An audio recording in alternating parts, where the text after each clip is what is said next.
আমাদেরকে মোহাম্মদপুরে এসে গুলশান থেকে একজন অতিথি তিনি আমাদেরকে হুমকি দেন, তার দলের নেতা কর্মীরা পেশাব করে দিয়ে আমাদের দাড়িপাল্লা রিক্সা সব ইসলামপন্থীদেরকে নাকি তারা ভাসিয়ে দিবেন।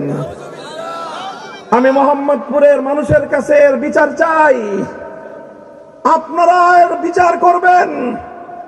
একজন মানুষ, এদেশের মানুষ জানে দাড়িপাল্লা এটা দীর্ঘদিন ধরে বাংলাদেশ জামাতে ইসলামী ইসলামের নামে রাজনীতি করেন, ইসলাম প্রতিষ্ঠার আন্দোলন করে। সেই প্রতীক এবং রিক্সা মার্কা মেহনতি মানুষের, লাখো মানুষের রুটি রোজগারের ব্যবস্থা হয় যেই রিক্সায়। আল্লামা শাইখুল হাদিস রহমতুল্লাহ আলাইহির প্রতীক, যেই শাইখুল হাদিসকে দেখলে বেগম খালেদা জিয়া কোনোদিন তার আসনে বসে থাকতেন না, শ্রদ্ধা করে দাঁড়িয়ে যেতেন। আজ সেই অস্ত্র ব্যবসায়ীর ছেলে এসে মোহাম্মদপুরে হুমকি দেয় যে তারা পেশাব করে শাইখুল হাদিসের রিক্সা সহ সব ভাসিয়ে দিবেন। আমি জানতে চাই এই আস্পর্ধা সে কোথায় পেল? তার নির্বাচনী প্রচারণায় কোথাও বাংলাদেশ জাতীয়তাবাদী দল বিএনপির নামটুকু পর্যন্ত রাখে নাই। সে এনডিএম এর অস্ত্রের ব্যবসায়ীর সন্তান মোহাম্মদপুরে এসে পেশাব করে যদি অপবিত্র করতে চাও, মোহাম্মদপুরের মানুষ নিজেদের এলাকার পবিত্রতা রক্ষা করার জন্য নিজেরাই উদ্যোগ নেবে ইনশাআল্লাহ।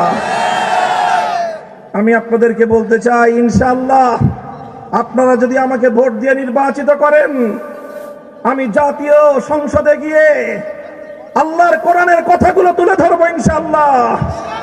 আল্লামা সাইদি রহমতুল্লাহ আলাই যেভাবে সারা বাংলাদেশে কোরআনের কথা আওয়াজ তুলবার পর জাতীয় সংসদে আল্লাহর কোরআনের ভাষ্যকার হিসেবে ভূমিকা পালন করেছেন, ইনশাআল্লাহ আমিও আল্লাহর কোরআনের কথাগুলো জাতীয় সংসদে তুলে ধরতে চাই। আমি বাংলাদেশের সেবা এবং খেদমত করতে চাই। মোহাম্মদপুরের কিশোর গ্যাংদের কিশোরদেরকে আমি সংশোধন করতে চাই। একটি সন্ত্রাস মুক্ত, চাঁদাবাজি মুক্ত এবং একটি মাদক সাম্রাজ্য মুক্ত মোহাম্মদপুর আপনাদেরকে ইনশাআল্লাহ উপহার দিতে চাই।